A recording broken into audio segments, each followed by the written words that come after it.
मार्च 2014, एक साधारण रात। हजारों फ्लाइट्स की तरह एक और पैसेंजर एयरक्राफ्ट उड़ान भरता है, लेकिन कुछ घंटों बाद वो विमान इतिहास का सबसे बड़ा एविएशन मिस्ट्री बन जाता है। एक ऐसा एयरप्लेन जो मॉडर्न टेक्नोलॉजी के दौर में पूरी दुनिया की आंखों के सामने गायब हो गया। न कोई डिस्ट्रेस कॉल, न कोई एक्सप्लोजन, न कोई कंफर्म्ड क्रैश साइट, और सबसे डरावनी बात, उस विमान में बैठे 239 लोग आज तक नहीं मिले। ये कहानी है मलेशिया एयरलाइंस फ्लाइट MH370 की, एक ऐसा रहस्य जो आज भी इंडियन ओशन की गहराइयों में दफन है। MH370 एक इंटरनेशनल पैसेंजर फ्लाइट थी जिसे मलेशिया एयरलाइंस ऑपरेट कर रही थी। एयरक्राफ्ट था Boeing 777-200ER, registration number 9MEMRO, route Kuala Lumpur, Malaysia से बीजिंग, चीन। फ्लाइट ड्यूरेशन करीब 6 घंटे।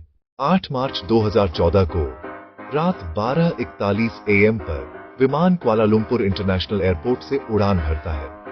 उसे सुबह लगभग 6:30 तक बीजिंग पहुंचना था, लेकिन वो कभी अपनी डेस्टिनेशन तक नहीं पहुंचा। पार्ट 2। MH370 में कुल 239 लोग मौजूद थे। 227 पैसेंजर्स, 12 क्रू मेंबर्स कैप्टन थे।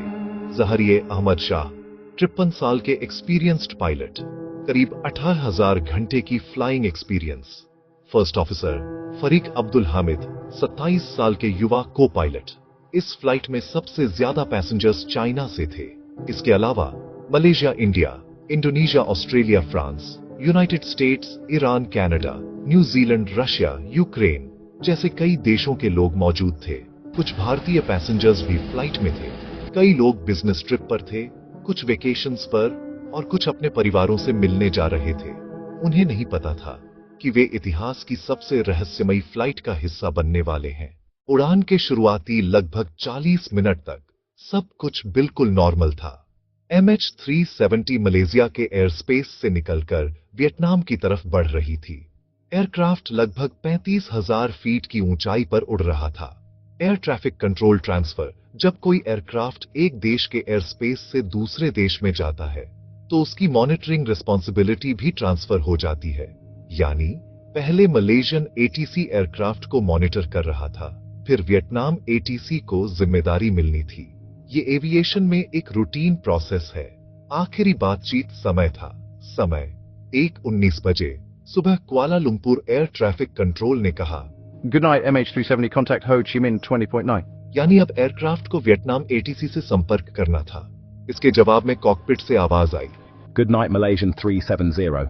ये MH370 का आखिरी कंफर्म्ड कम्युनिकेशन था। उस समय किसी को अंदाजा भी नहीं था कि ये एविएशन हिस्ट्री की सबसे मिस्टीरियस आखिरी लाइन बन जाएगी। अचानक सब कुछ बंद हो गया। कुछ मिनट बाद एयरक्राफ्ट का ट्रांसपॉन्डर बंद हो गया। सेकेंडरी रेडार से एयरक्राफ्ट गायब हो गया। कम्युनिकेशन पूरी तरह खत्म हो गया। अब मलेशियन कंट्रोल टावर को लगा एयरक्राफ्ट अब वियतनाम ATC के कांटेक्ट में होगा, लेकिन वियतनाम ATC को एयरक्राफ्ट से कोई संपर्क नहीं मिला। शुरुआत में दोनों देशों को लगा कि शायद फ्रीक्वेंसी इश्यू होगा या टेम्पोरेरी कम्युनिकेशन लॉस होगा, लेकिन धीरे धीरे चिंता बढ़ने लगी। सर्च ऑपरेशन में हुई बड़ी देरी यहीं हुई सबसे बड़ी गलती। वियतनाम बार बार MH370 को कॉल करता रहा, लेकिन कोई जवाब नहीं आया। फिर वियतनाम ने मलेशिया से पूछा, क्या एयरक्राफ्ट अभी भी आपके रेडार पर है? इसी कंफ्यूजन में काफी समय निकल गया। सबसे शॉकिंग बात यह थी कि मलेशियन मिलिट्री रेडार ने एयरक्राफ्ट को टर्न लेते हुए डिटेक्ट किया था, लेकिन यह इंफॉर्मेशन तुरंत शेयर नहीं की गई। मिलिट्री रेडार ने क्या देखा? बाद में रेडार रिकॉर्डिंग्स में पता चला कि MH370 अचानक मुड़ा प्लान्ड रूट छोड़ दिया, मलेशिया के ऊपर से वापस गया, मलाका स्ट्रेट की तरफ बढ़ा और फिर इंडियन ओशन की ओर निकल गया। यानी एयरक्राफ्ट क्रैश नहीं हुआ था, वो कई घंटों तक उड़ता रहा। और सबसे डराने वाली बात, ये सब इंटेंशनल लग रहा था। जब एयरक्राफ्ट रेडार से गायब हो गया, तब इन्वेस्टिगेटर्स को लगा कि अब उसे ट्रैक करना लगभग इम्पॉसिबल होगा। लेकिन बाद में एक शॉकिंग डिस्कवरी हुई।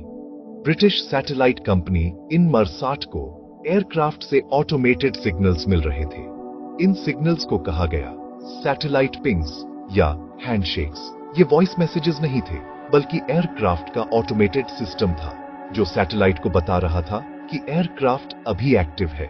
आखिरी पिंग इन्वेस्टिगेटर्स के अनुसार MH370 लगभग 6-7 घंटे तक सैटेलाइट से कनेक्ट रहा। हर घंटे ऑटोमेटेड हैंडशेक हुआ। आखिरी सिग्नल मिला सुबह 8:19 मलेशियन टाइम पर। इसके बाद एयरक्राफ्ट हमेशा के लिए साइलेंट हो गया। एक्सपर्ट्स का मानना है कि शायद उसी समय फ्यूल खत्म हुआ, इंजन्स बंद हुए और एयरक्राफ्ट इंडियन ओशन में क्रैश हो गया। क्या था सेवंथ आर्क? सैटेलाइट डेटा के आधार पर इन्वेस्टिगेटर्स ने एक इमेजिनरी कर्व्ड लाइन बनाई। इसे कहा गया द सेवंथ आर्क, यानी वो आखिरी पॉसिबल एरिया जहां एयरक्राफ्ट मौजूद हो सकता था। इसी एरिया के आसपास बाद की सर्चेस फोकस्ड रही, लेकिन इंडियन ओशन इतना विशाल था कि एग्जैक्ट क्रैश लोकेशन आज तक नहीं मिल पाई। MH370 की खोज इतिहास का सबसे बड़ा और महंगा एविएशन सर्च ऑपरेशन बन गई। करीब 25 से ज्यादा देशों ने सर्च में हिस्सा लिया। मुख्य देशों में शामिल थे Malaysia, Australia, China, India, United states, Vietnam, Thailand, Indonesia, Singapore, Japan, United kingdom, France और कई अन्य देश। इंडियन नेवी और इंडियन एयरफोर्स ने भी सर्च ऑपरेशन में हिस्सा लिया। इंडिया ने नेवल शिप्स भेजे, सर्वेलेंस एयरक्राफ्ट डिप्लॉय किए, इंडियन ओशन और अंडमान सी में सर्च चलाई।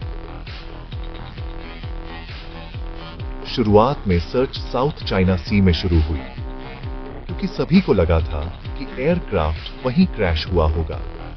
लेकिन बाद में पता चला कि एयरक्राफ्ट तो ऑपोजिट डायरेक्शन में चला गया था, यानी कई घंटे गलत जगह सर्च होती रही। इस्तेमाल हुई टेक्नोलॉजी सर्च में इस्तेमाल हुए satellites, sonar systems, deep sea drones, under water robots, military ships, autonomous under water vehicles. कुछ रोबोट्स समुद्र में 6000 मीटर यानी टाइटैनिक से भी ज्यादा गहराई। एस्टिमेटेड सर्च कॉस्ट 150 से 200 मिलियन US से ज्यादा, भारतीय रुपए में करीब 1200 से 1600 करोड़ रुपए। और बाद की प्राइवेट सर्चेस को जोड़े तो टोटल खर्च और भी ज्यादा माना जाता है। MH370 सर्च का सबसे इंटरेस्टिंग फैक्ट यह था कि प्राइवेट कंपनी ओशन इन्फिनिटी ने मलेशिया सरकार के साथ एक अनयूजुअल डील की। डील थी नो फाइंड नो फी, यानी अगर कंपनी एयरक्राफ्ट नहीं ढूंढ पाती तो उन्हें पेमेंट नहीं मिलती, लेकिन अगर रैकेज मिल जाता तो कंपनी को लगभग 70 मिलियन US तक मिल सकते थे। उन्होंने AI mapping, deep sea robots, advanced sonar, autonomous under water vehicles का इस्तेमाल किया। लेकिन इतनी एडवांस्ड टेक्नोलॉजी के बावजूद MH370 नहीं मिला।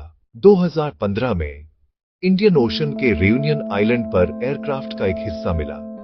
इसे फ्लैपरॉन कहा जाता है। एक्सपर्ट्स ने कंफर्म किया कि ये MH370 का हिस्सा था। बाद में मोज़म्बिक, मैडागास्कार, टैंजानिया, साउथ अफ्रीका के तटों पर भी डिब्री मिले। इससे ये लगभग तय हो गया कि एयरक्राफ्ट इंडियन ओशन में क्रैश हुआ था। लेकिन क्रैश कैसे हुआ, ये आज भी मिस्ट्री है। MH370 केस इतना मिस्टीरियस था कि काउंटलेस कंस्पिरेसी थियोरीज फैलने लगी। Theory 1, pilot suicide. इन्वेस्टिगेटर्स को कैप्टन ज़ाहरी के होम फ्लाइट सिमुलेटर से कुछ डिलीटेड रूट्स मिले। कुछ मीडिया रिपोर्ट्स में कहा गया कि उन रूट्स का कनेक्शन इंडियन ओशन से हो सकता था। इसके बाद स्पेकुलेशन शुरू हुई कि क्या पायलट ने जानबूझकर एयरक्राफ्ट क्रैश किया, लेकिन इसका कोई फाइनल प्रूफ कभी नहीं मिला। Theory 2, hijacking. 2 passengers fake passports पर ट्रैवल कर रहे थे। शुरुआत में टेररिज्म का शक हुआ, लेकिन बाद में पता चला कि वे इलीगल इमिग्रेशन के लिए ट्रैवल कर रहे थे। Theory 3, secret military base. कुछ इंटरनेट थ्योरीज में दावा किया गया कि एयरक्राफ्ट को डिएगो गार्सिया मिलिट्री बेस ले जाया गया, लेकिन US गवर्नमेंट और इन्वेस्टिगेटर्स ने इसे डिनाई कर दिया।